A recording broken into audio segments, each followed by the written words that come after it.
Figure shows a copper rod that is placed in an aluminum tube.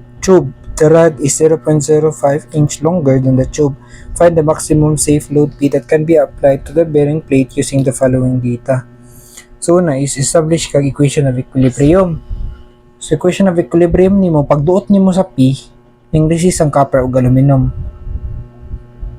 Kana. Muna siya imong equation of equilibrium. Sunod is ang imong equation of compatibility. So ang elongation, tanawa, dot ka. So ang elongation nimo sa copper is equals to 0.05 plus elongation sa aluminum. Usa pa mo elongate ang aluminum kung ma-full na ni, mapuno na ni. Kung masirado na ninyang gap nga 0.05 inch. So mo ni siya din nihatag siya direct area, elasticity o allowable stress. So una is mag-test ka kung 10 ang sa copper, pilang stress sa aluminum, ug kung 10 ang aluminum, pilang stress sa copper. Then na naman siya direct find the maximum safe load P. So substitute elongation is equals to PL over AE. So stress man siya. So stress L over E. Substitute ani mo compatibility equation. So elongation sa copper nimo is 20,000 kay kiisay man na times length nimo, pila mo ang length sa copper. Kaya may length sa copper ani 10 plus 0.005 over ang imong isa copper, pila ang isa copper, 17 times 10 to the power of 6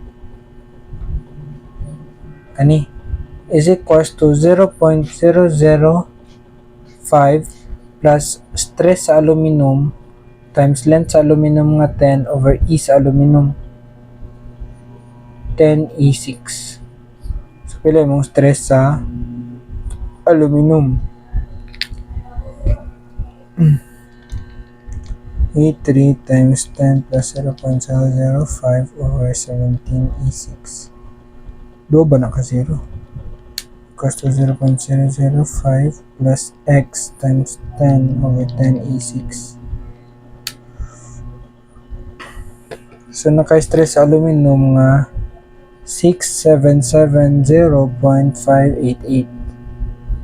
So okay pa siya, So okay pa siya. Kagaran kung magdali ka, mo na ni answer. Most sa problem mo na ni siya mong gamiton. Pero ganan maka mag-test. So x times same ra gihapon 10.005 over 17 times 10 to the power of 6. So diri imo na sang i-maximum is kaning stress sa aluminum. Kung ano sad nimo ang stress sa copper. So stress sa copper. Kung maximum ang imuhang aluminum. Plus ang stress nimo sa aluminum nga allowable which is 10. 10,000 times 10 over 10 million 10A6. So stress nimo sa copper alpha x times 10.005 over 17E6 equals to 0.005 plus 10E6 times 10 over 10E6. So naka 25,487.26.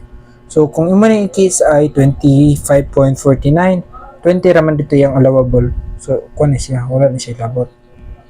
So ang imong gamiton para safe is kani nga stress sa aluminum and kani nga stress sa copper. Sabi para maximum ang imong kundi magubay mo structure. Substitute na ka. So P is equals to pila man siya? Kanang na naman kay stress. So stress times area. Diba? Stress is equals to force over area. So para makuha nimo ang P, stress times area ra ka. So kung kuha nimo ang P, so ang stress ani nga 20,000 which is sa copper. Naka PSI na ni kay 20,000 naman times area sa copper nga 2 plus ang kani 6770.588 by but then ang area sa aluminum nga 3. So mo ni mong maximum value sa P. 3.26770.588 by 3. So 60.2 31. Unit ani? Keeps.